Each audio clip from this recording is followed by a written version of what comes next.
Hey folks, this is Philipp with the Everyday Fighter podcast.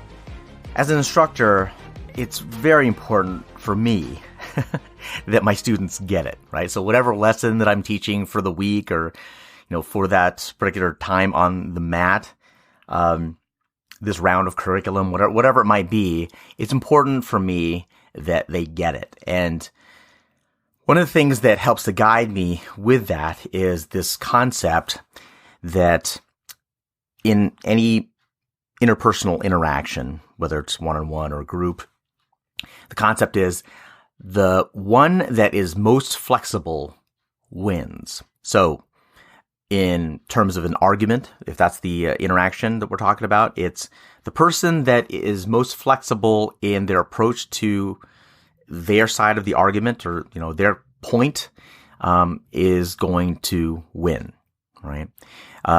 To be even down to sparring and fighting, right? The person that is most flexible in their approach to the fight itself, changing their styles and all of that kind of stuff, is going to win. Now, it's not a perfect principle by any stretch, but it does serve a purpose. And for me, it's a reminder that I need to be flexible in the way I teach. When I'm teaching a lesson, in order for, if my goal is for them to get it, I have to be flexible in my approach. So I have to find ways that they get it, right? So maybe that's a matter of telling different stories. Maybe it's a matter of using creative metaphors. Maybe it's a matter of using drills, physical drills, so that they get the lesson even more. It's not just necessarily just one approach, right? It's like, have the flexibility to use many different approaches in order to achieve that goal. So, of course, that's something that, if the goal ultimately is that I want them to get the lesson, then I have to temper my approach and my stance on that with the other side of the coin as well, in that it's not me that's learning, right? It's my student that has to learn it. And by learning, ultimately what I'm meaning by that is that they've got to take ownership of it, right? Regardless of how brilliant, I used quotes on that, brilliant my metaphor, story, or drill is, ultimately it's about them taking ownership of that particular lesson, right? In the way that works best for them. And that's ultimately, again, my reminder, that's ultimately what I want, is for them to own it, is for them to make those connections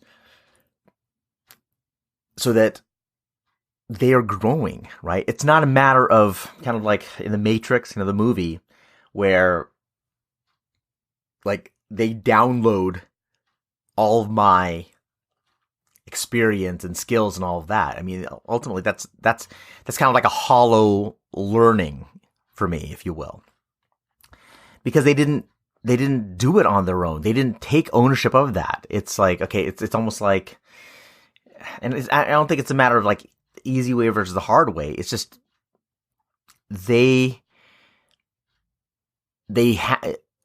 can use the lesson, they can learn the lesson in a way that makes the most sense for them, and that they can take pride in the fact that they have it now. It's part of their identity. It's part of their long-term memory. It's part of them.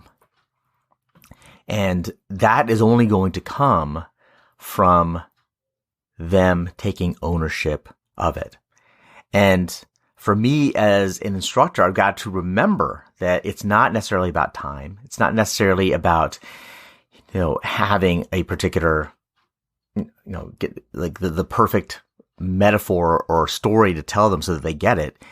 It's up to their time frame. It's up to their neural pathways, the pathways that they're making in their brain and in their body for them to take that ownership of it. And some students, they'll get it right away. In other students, it's going to take them some time. Like for me, man, it took me it took me a good 2 years before I was able to take kind of stiffness out of my fighting. Like, I looked like a robot for 2 years, right?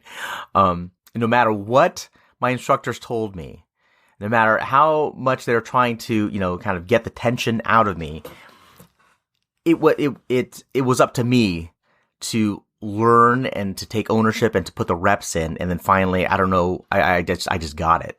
And in that particular case, it's because I took a break. I took like a month and a half break off because I was very frustrated, and it's like, oh, I just need to step away for a little bit. And I don't know what it was. But when I came back, everything was fluid. Everything was moving. I mean, I was no longer that robot, right? And they're like, wow, look at you, and, I have to remind myself of that when I'm teaching.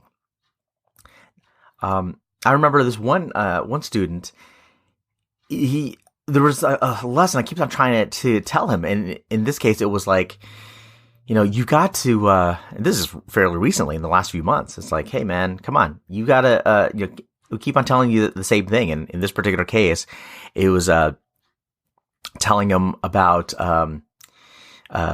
using his reach, right? Using his reach to keep people out because he's a fairly tall guy.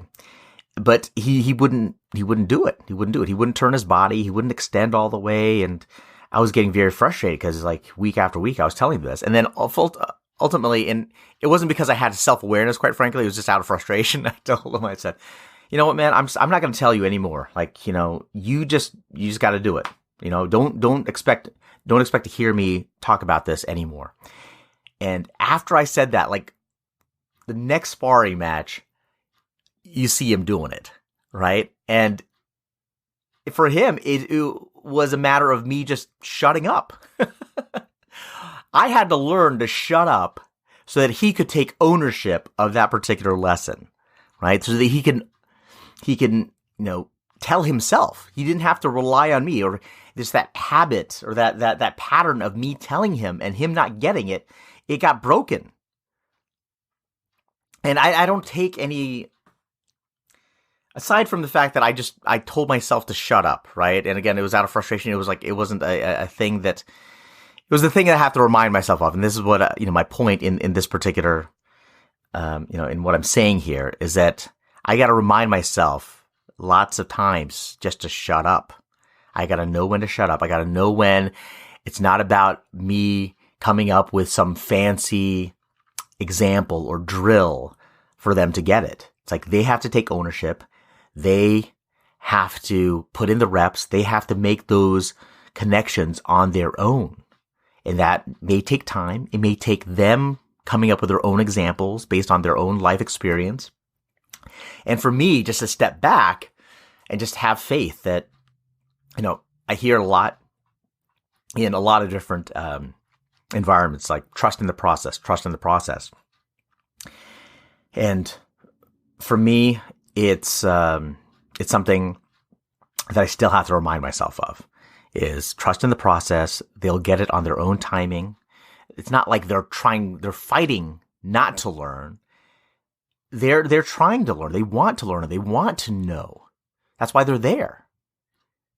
But the way that they get there and the timing that they get there, ultimately it's not up to me as the instructor.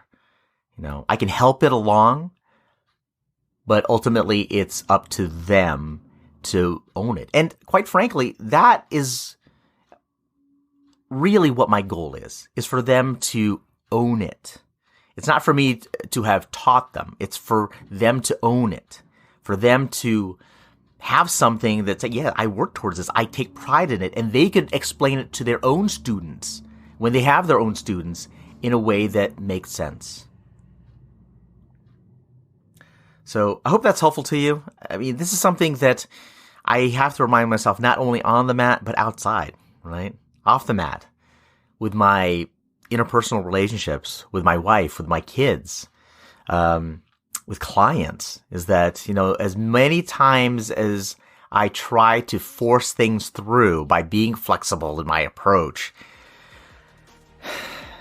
ultimately I have to give room. I have to step back a lot to just let the process happen and just have faith in that, right? And to kind of temper both sides of that coin. This is Philip with the Everyday Fighter Podcast. We'll talk to you next time.